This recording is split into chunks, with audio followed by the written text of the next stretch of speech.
Hi friends, പുതിയൊരു വീഡിയോയിലേക്ക് സ്വാഗതം. ഞാൻ ഇന്നും ഒരു പുതിയ ജോമെട്രി ആയിട്ടാണ് വന്നിട്ടുള്ളത്. അതിനു വേണ്ടിയിട്ട് നമ്മൾ ആദ്യം ഒരു സർക്കിൾ വരച്ചെടുക്കുന്നുണ്ട്. സർക്കിൾ വരച്ചെടുത്തിട്ടുണ്ട്.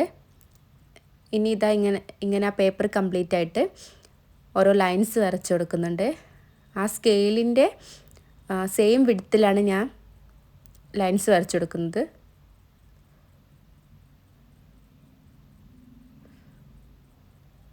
ഹൊറിസോണ്ടൽ ലൈൻസ് വരച്ചെടുക്കുന്നുണ്ട്. സർക്കിളിൻ്റെ രണ്ട് സൈഡിലും ആയിട്ടാണ് വരയ്ക്കുന്നത്.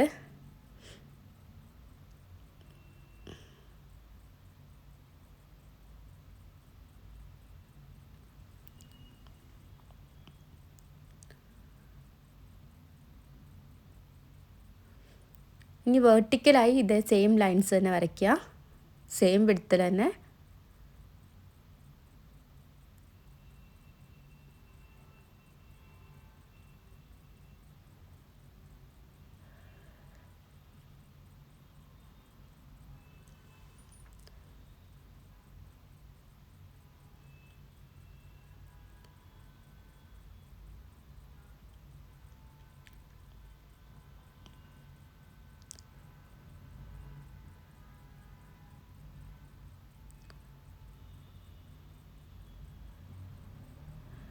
ഇതാ ലൈൻസ് വരച്ച് കംപ്ലീറ്റ് ആയിട്ടുണ്ട്.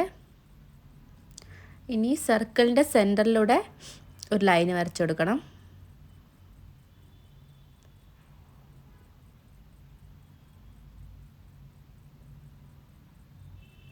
അതിനുശേഷം സ്കെയിൽ ഉപയോഗിക്കാതെ പെൻസിൽ കൊണ്ട് ചെറിയൊരു ഒരു എന്താ പറയുക, ചെറിയൊരു ആർക്ക് പോലെ വരച്ചു കൊടുക്കുക. പേപ്പർ തിരിച്ച് പിടിച്ച് ആ സൈഡിലേക്കും വരയ്ക്കുക. ഹോറിസോണ്ടൽ വെർട്ടിക്കൽ ലൈൻസ് വരച്ചിട്ട് നമ്മളിനി ഹോറിസോണ്ടലായിട്ടും അതുപോലെ തന്നെ വരയ്ക്കുക. 3 ലൈൻസ് മുകളിലേക്ക് ആക്കിയിട്ടും ബാക്കി 2 ലൈൻസ് താഴേക്ക് വരുന്ന രീതിയിലും വരയ്ക്കുക.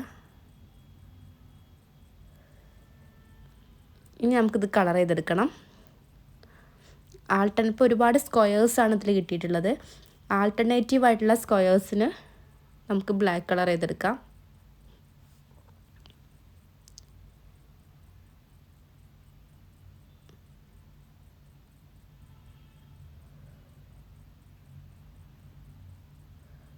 ഈ സർക്കിളിനകത്ത് വരുന്ന സ്ക്വയേഴ്സിൽ കുറച്ച് വലിപ്പ വ്യത്യാസമൊക്കെ കാണാം.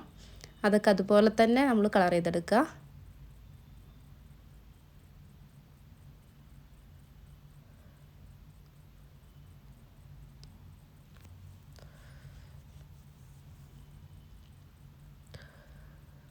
ഇത് കളർ ചെയ്തെടുത്തോണ്ടിരിക്കുകയാണ്.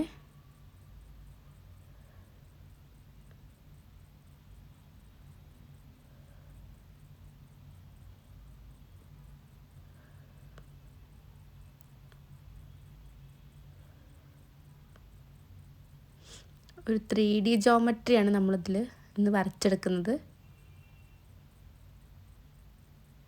കളറിങ് ഏകദേശം ഫിനിഷായി തുടങ്ങിയിട്ടുണ്ട്. ഇനി അടുത്തതായിട്ട് കളറിങ് കഴിഞ്ഞിട്ടുണ്ട്.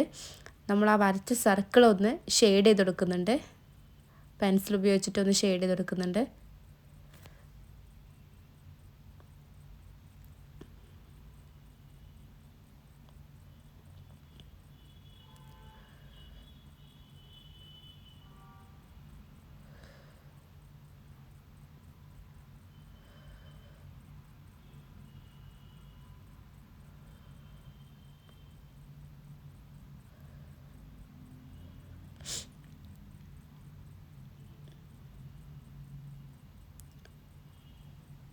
ഇതാണ് നമ്മുടെ ഫൈനൽ റിസൾട്ട്. ഇത് കാണുമ്പോൾ ഇത്തിരി ടഫാണെന്ന് തോന്നുമെങ്കിൽ നല്ല ഈസി ആയിട്ട് വരച്ചെടുക്കാൻ പറ്റിയൊരു പിക്ചറാണ്. എല്ലാവരും ട്രൈ ചെയ്ത് നോക്കാം.